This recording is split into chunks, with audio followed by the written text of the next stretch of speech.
as part of transparency. Castro emphasized that there was nothing to worry about the president's health, noting that the announcement is part of transparency and his discomfort could be a result of working fatigue. I'm referring do sa kumakalat na galing di umano sa St. Luke's na nagsasabi kung ano talaga ang tunay na karamdaman ni Junior. At nakasaad doon na bukod pa, bagamat inamin nga nila yung inanunsyo ng sakit na ano bang tawag doon? Sandali nga, ano ba tawag doon? Yung circumvent ng circumvent. Nakalagay doon na meron pa raw surgical intervention.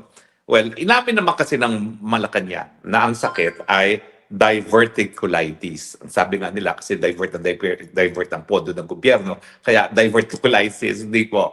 Ay yan pala po ay isang gastrointestinal disease at iyan ay dahil infected o namamaga yung colon, yung pouches sa colon. Although talagang pilyo mga Pilipino, diverticulitis daw kasi dinadivert ang flood control, dinadivert ang PhilHealth funds. No? Pero sakit colon po yan. Nung isang minsan na tayo ay nag-spokes hour, ang nakita ko naman is itong gastrointestinal disease na ito ay po pwedeng maging side effect ng cocaine use. Kaya nga sabi ko, well, posible lang naman. Hindi naman natin alam talaga kung ano talagang sakit niya at hindi natin masasabi talaga na ito talaga ay dahil sa cocaine use. Pero nung nakita ko yung di umano na sabi naman ni Lorraine Badoy, hindi totoo, di umano na bukod pa doon sa diverticulitis, ay merong recommended na surgical intervention at sinasabi that base doon sa sinasabi na merong surgical intervention, tinignan ko ang ChatGPT, pa yung sinasabi, malala daw ito at it is life-threatening dahil pwedeng magkaroon ng sepsis, no? Well, kaya naman, God, Lord, forgive us. Pero syempre, na-excite naman tayo dahil hindi ko pinagdadasal talaga na may masamang mangyari kay Junior. Kasi yan po ay bawal sa mga Kristiyano na ipagdasal na magkaroon ng kabiriyang iba. Pero kung yan naman talaga ay ginusto ng Panginoon at nangyari talaga, kaya naman nagka-excitement ng kaunti. Pero ngayon, ang sabi nga ni Dr. Lorraine Badoy, mukhang hindi totoo yan. Bakit? Kasi unang-una, striktong-strikto ang St. Luke's, no? Pagdating sa data privacy at dahil medical condition yan, hindi para ipaskil pa nila yan sa pintuan. No? So talagang ang nakapaskil lang sa pintuan ay yung pangalan ng doktor. At malalaman mo siguro kung anong sakit, depende kung sino yung doktor na yon na espesyalista. Ako po kasi, sususugan ko yung sinabi ni Lorraine Badoy na hindi po pwedeng ilabas kung ano talagang kondisyones, lalong-lalo na sa pintuan lamang ng kwarto ng isang pasyente kasi lolo, lola, uncle, auntie, lahat po yan ako nag-alaga. At halos lahat ng kayamanan ng aking pamilya napunta sa ospital, no, Makati Medical in particular. Kasi dati naman, yung parang treasurer ng Makati Medical, kamag-anak din namin sa side ng maternal grandfather ko, no? Kaya doon kami nagpupunta dahil malaki rin yung diskwento. Pero sa totoo lang, ako talaga yung professional bantay ng lolo, lola, uncle, auntie. Ilan ba yung inalagaan ko dyan sa Makati Medical? Lolo, lola, auntie, mommy, 4, 5, uncle, dalawang uncle, 6, isang auntie, 7 ang inalagaan ko dyan. So talagang alam ko yung sistema. Ang nakalagay lang sa pinto ay pangalan ng doktor. So malalaman mo lang kung ano yung specialization ng doktor at hindi para ilagay yan sa pintuan. Pero ganun pa man, dahil alam naman natin na itong sakit niya ay itong tinatawag na diverticulitis, hindi po yan dahil nagda-divert ng flood control, hindi po yan dahil nagda-divert ng PhilHealth funds, kung hindi nagda-diverticulitis, yan ay sakit sa colon, at least, nagkaroon tayo ng pagkakataon para intindihin kung ano pala yung sakit na yon. So yung inaamin nilang sakit ay infected, inflamed pouches in the colon. No? Anong po pwedeng mangyari? So, pwedeng mangyari na kapag inflame yung namabaga, ay pwedeng magkaroon ng perforation or butas. No? At kapag nangyari yan, ay pwede talagang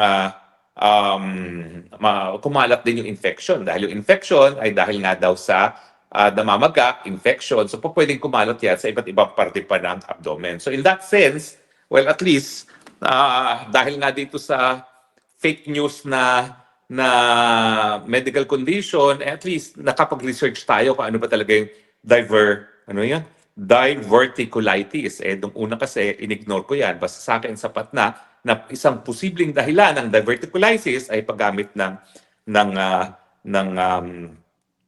cocaine. Pero ano ba nalaman ko? Alam mo naman ako, hanggang ChatGPT lang ako, no? At sinasabi nga nila, pagdating sa medical condition, huwag kayo magre-rely sa ChatGPT. Iba pa rin ang pagpupunta sa doktor nang mabigay kayo ng tamang gamot. No? Ako naman po, ang dami kong sakit. Diabetes, high blood pressure, spine. Ako po, hindi ako ever nagpupunta sa ChatGPT para sa medical advice. Talaga nagpupunta ako sa specialista at hindi lang ordinaryong doktor.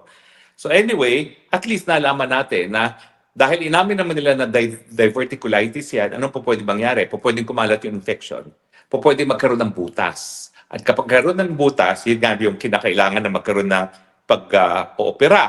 Kinakailangan tanggalin yung bulok na portion ng colon o di kaya ay talagang puputulin no, yung colon na infected. At kapag nagkaroon na ng infection yan sa loob, po pwedeng i-drain yung infection, no? So, anong mga possible pwedeng mangyari, no? Well, pwedeng magkaroon ng complete colonic obstruction, yung talagang hindi na siya makaka-EBS. Pwede pala yun. Talagang hindi maka-EBS. At kapag hindi maka-EBS, syempre, malapit nasa ano ka na niya, nasa waiting list na, no? Sa boarding area, no? Papunta kay San Pedro. Tapos, alam naman natin lahat na talagang iisa lang ang kidney niya dahil yung isang kidney niya binigay niya sa ama niya na namatay dahil sa lupus, no? Yung palang kidney na yan, meron din isang stone. Hindi natin alam kung cancerous o hindi, pero hindi po pwedeng may mangyari pa dyan sa kaisa-isang kidney na yan. Otherwise, tigok. At saka syempre, meron din daw asthenclerosis, osteoporosis, higher surgical risk. Now, nung tinanong ko, ito ba ay life-threatening? Sabi naman nila, sabi ni ChatGPT, pwede. Pero kapag merong timely medical intervention naman at merong paggamit ng antibiotic, hindi naman dyan po pwede maging deadly. So ngayon, humingi ako ng patawad sa Panginoon kasi nga, na-excite ako. Na-excite ako na baka dahil dun sa nakita kong nakapost na kondisyon niya at dun sa sinabi ng ChatGPT na kapag may kinakailangang surgical intervention, malala na talaga at po pwede maging deadly.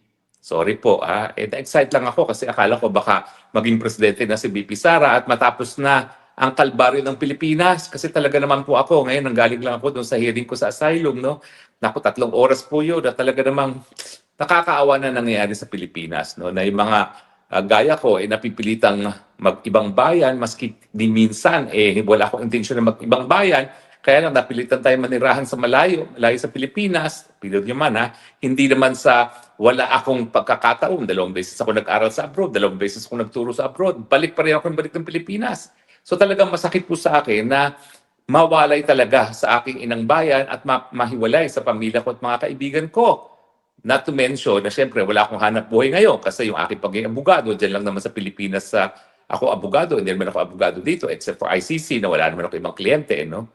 So, talaga naman pong pasensya na kung kami na-excite kasi ako, personal, alam mo naman, pag may nangyari sa kanya, pwede na akong bumalik. Kasi alam ko naman na yung mga kaso na tanim kaso sa akin, hindi naman talaga yan tatayo pag nawala na siya dahil wala talagang ebidensya. Mantakin niyo po non-bailable human trafficking, ang ebidensya lang nila. Sinimahan ko si Cassie Ong para humingi na mas matagal na panahon magbayad ng pagkakautang sa PAGCOR dahil na-despalcohan sila. Tumawag ako, nag-text ako, kamusta na po yung application ng Lucky South 99 para sa renewal of passport, na renewal of license. In the first place, gawaing abogado lang po yun. Kaya ka nga kumukuha ng abogado para sigurado na lahat ng operasyon mo ay legal, pero yun ang naging dahilan. Yan lang po talaga naging dahilan na sinasabi nila na ako daw ay gumawa ng non-bailable offense of qualified human trafficking. Kaya nga po, na-excite ako dahil ibig sabihin yan, kung may mangyari sa kanya, pwede na ako makauwi. Dahil wala na po talagang gagamit ng batas para sa data para ako'y patahimikin. Well, kahit ano naman ang gawin nila, kahit ano pa isang pa nila, di naman ako tumatahimik. Dahil ako talaga, naniniwala ako na kinakailangan pagdiskursuhan natin kung bakit salot sa ating mga buhay ang Marcos administration. At tingin ko naman, dahil tayo nahihirapan sa pamumuhay natin sa Pilipinas ngayon, napakataas ang presyo ng bilihin, napakatindi ng problema sa korupsyon sa panahon na naghihirap tayo, no? At siyempre, importante na pag-usapan natin itong mga problemang ito at sabihin na meron namang alternatibo. At yung alternatibong yan ay si Inday Sara Duterte dahil siya naman talaga ang pumili din kay Inday Sara Duterte para maging kapartner niya para maging vice-presidente. Ano ba trabaho ng vice-presidente? Di ba ho, kapag nawala na yung presidente, yung vice-presidente na. Hindi ko po alam kung nasaan ngayon si Inday Sara Duterte, pero minarinig ako na baka umuwi na, no? Dapat naman umuwi siya dahil kapag siya ay minangyari nga dyan kay Junior, wala siya dyan, abay, magiging acting president itong si Tito Soto. Dahil paano siya magiging presidente kung mawala nga ang presidente, nawala naman siya sa Pilipinas? Well, pwede naman. Pwede siya manumpa before a consular official, pero I'm sure itong Tito Soto ay pagsasamantalahan din yung pagkakataon na maging acting president, although alam naman niya na hindi naman tatagal yung kanyang pagiging acting president dahil pag nakauwi na si Inday Sara Duterte, talagang siya na talaga ang magiging presidente kung may nangyari nga kay Junior. Pero ngayon po, bawal magdasal na may mangyaring masama laban kanino man. Kasama na po dyan si Marcos Jr.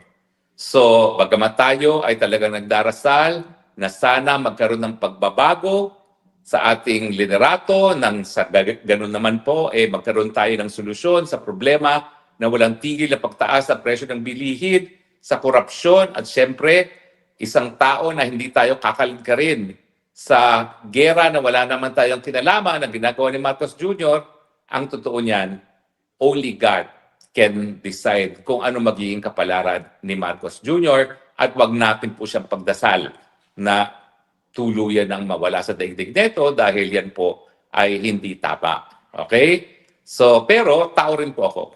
Isa ako dun sa na-excite. Nung nalaman ko na nakita ko yan, bagamat fake news, nalaman ko na wow, baka malapit ng ang kanyang katapusan. No? Pero yun nga po, I asked the Lord for forgiveness. Tao lang po. Dahil siguro naman naintindihan nyo na hindi lang ako nawalay sa aking pamilya at sa mahal sa buhay.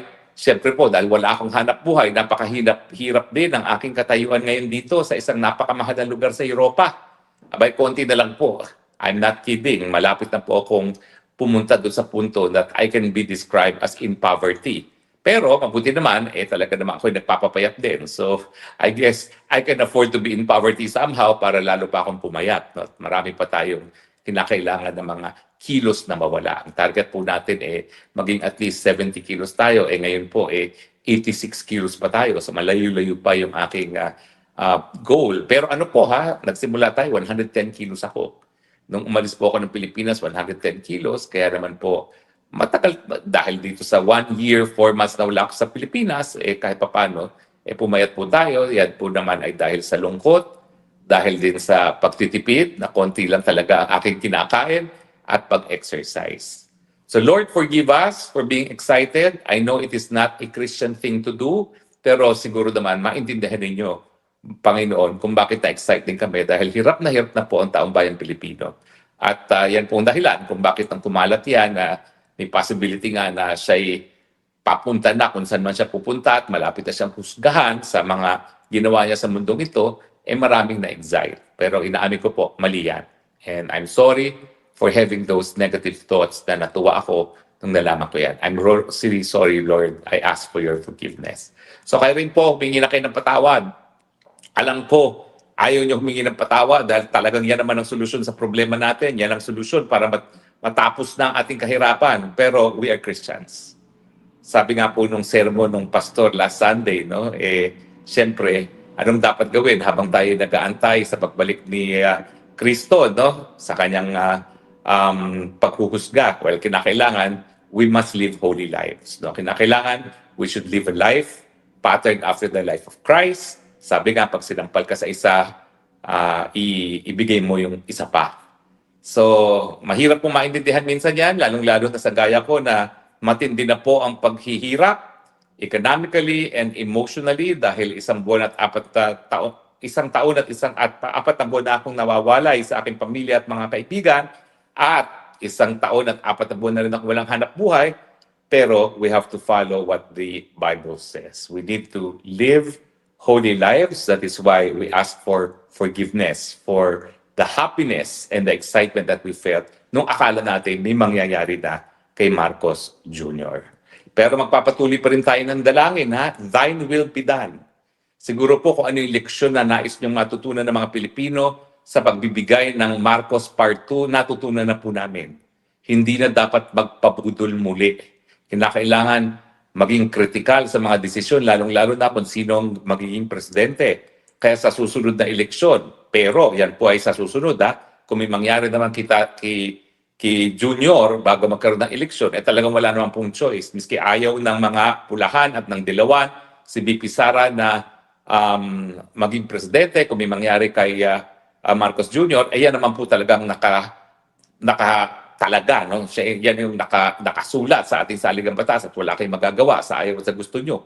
Kung may mangyari talaga before 2028 elections, Inday Sara will take over. At kaya naman, hinalal din siya ng unprecedented na mga numero ng mga botante dahil alam natin na kayang-kaya ni Inday Sara yung trabaho. Kahit sino naman siguro can do a better job than this guy, no? Kasi nga, wala sa tamang pag-iisip at sabi ng kapatid niya na si Senator Amy Marcos, vangag kasi. Pero meanwhile, Lord, forgive us even as we pray, thine will be done. Dahil hirap na po ang sabihin ng Pilipino, hindi lang po si Harry Roque.